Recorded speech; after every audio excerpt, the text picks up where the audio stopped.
حضرت علی آئے فاطمہ کے رشتے کے لیے، اور جبریل اس سے پہلے آ گئے کہ یا رسول اللہ فاطمہ علی کے لیے، یہ جبریل آ چکے کہ فاطمہ علی کے لیے، اور آ کے بیٹھے اور شرم کی وجہ سے بولا نہیں گیا، تو آپ نے خود ہی فرمایا علی فاطمہ کے لیے آئے ہو؟ ان کے جی۔ تو آپ نے کہا انشاءاللہ، اور یہ کہہ کر اٹھ کے چلے گئے۔ یہ باہر نکلے تو صحابہ کھڑے تھے انتظار میں بھی کیا ہوتا ہے، تو پوچھا صحابہ نے کیا ہوا؟ کا انکار ہو گیا۔ کہنے لگے انکار ہو گیا؟ کہنے لگے ہاں۔ کہا کیوں؟ کا کچھ بولا ہی نہیں، کچھ کہا ہی نہیں، نہ ہاں نہ نہ۔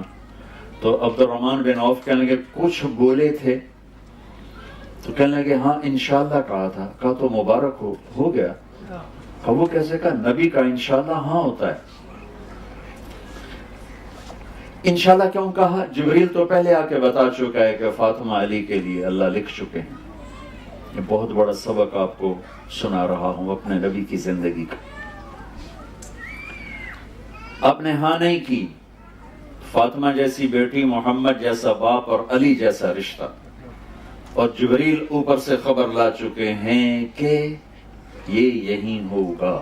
پھر آپ گھر گئے اور بیٹی کو بلایا کہ بیٹی فاطمہ علی کا رشتہ آیا ہے، ہاں کر دو۔ سبحان اللہ، یہ اللہ نے ہمیں، اللہ کے نبی نے ہمیں سکھانے کے لیے یہ قدم اٹھایا۔ آپ کا آج کل کی بیچاری بیٹیاں کچھ نہیں کہتی، چپ کر کے چلی جاتی ہیں۔ فاطمہ جیسی بیٹی، جنت کی عورتوں کی سردار، اور محمد مصطفیٰ جیسا باپ، وہ باہر جس کو بھی ہاں کر دیتے۔ آپ کا کیا خیال ہے؟ فاطمہ نے کہنا تھا نہیں، باپ محمد مصطفیٰ جیسا ہو، بیٹی فاطمہ جیسی ہو، داماد علی جیسا ہو، فاطمہ ہاں کر دو، کہ یہ بیٹی کا حق ہے، یہ بیٹے کا حق ہے۔ بیٹا آپ کی یہاں شادی کر دیں، آپ کو منظور ہے؟ آپ خوش ہیں؟ جی اب کرو۔ وہ کہے میں نے نہیں کرنی، تو یہ نافرمان نہیں ہے۔ اگر بیٹی کہتی میں نے یہاں نہیں کرنی، وہ نافرمان نہیں ہے۔ اگر بیٹا یہ کہتا ہے میں نے یہاں نہیں کرنی، وہ نافرمان نہیں ہے۔ ہم پیدا ہوتے ہی اے میری تے ہے میرے پتر دی، پہلے ہی ملا کے بہ جاندے، پیچھے لڑائیاں شروع ہو جاندی۔ میں قربان جاؤں، کیا خوبصورت سبق دے رہے ہیں۔ ہم اپنی بچیوں کو اٹھاتے ہیں، شادی کرتے ہیں، لیکن ہمارے ملک، مجھے یہاں کا نہیں پتا کیا معاشرت، ہمارے ملک میں بچیوں سے نہیں پوچھا جاتا، صرف ان کو خبر دی جاتی ہے، اسی طرح اتنے رشتہ کر دیتے۔ وہ جانور ہے، انسان ہے، وحشی ہے، بدماش ہے، بس اب ہم نے یہی کر دیا ہے۔ ہماری عزت کا سوال ہے۔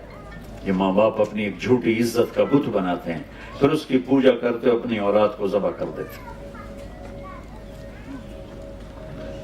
تو یہ میرے نبی کی زندگی کی کیا خوبصورت ادا ہے۔ جب حضرت فاطمہ نے ہاں کی تو آپ فوراً باہر نکلی۔ ہم نے کہا علی بلاؤ، علی آ گئے، لوگوں کو اکٹھا کرو۔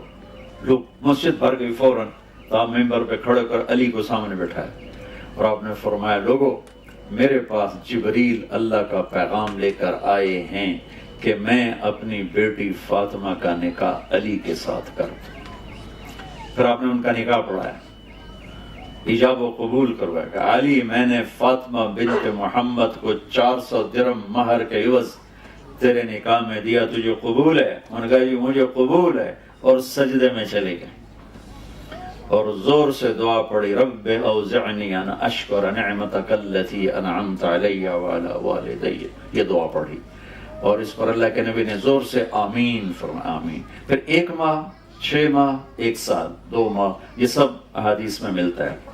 فوری رخصتی نہیں ہوئی، کچھ عرصہ ٹھہر کے، وہ تھوڑی مدت بھی لکھی ہوئی ہے، لمبی مدت بھی لکھی ہوئی ہے، لیکن جب رخصتی ہوئی تو آپ نے علی کو کہا کہ آ کے فاطمہ کو لے جاؤ۔ علی اونٹنی لے کر آئے، سلمان فارسی ساتھ آئے، عقیل ساتھ آئے، آپ علی کو اندر لے کر گئے اور فاطمہ کا ہاتھ پکڑ کے علی کے ہاتھ میں دے کر فرمایا علی تجھے نبی کی بیٹی مبارک ہو۔ سبحان۔ پھر فرمایا میری بیٹی فاطمہ، مجھے اپنی فیملی میں جو سب سے پیارا تھا میں نے تیرا ہاتھ اس کے ہاتھ میں دے دیا ہے۔